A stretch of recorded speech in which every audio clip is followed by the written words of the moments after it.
Ya silahkan videokan semua polisi yang ada di jalan. Ini saya perintah saya, ya. Saya langsung pecat. Begitu ada videonya kita periksa benar, kita pecat hari itu, telanjangin dia.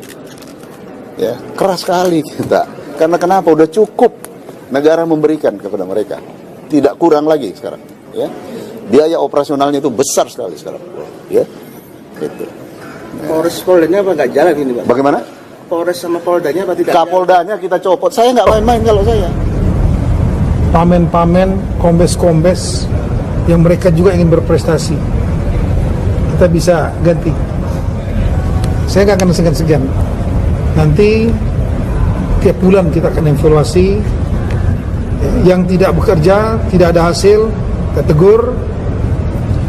Bulan kedua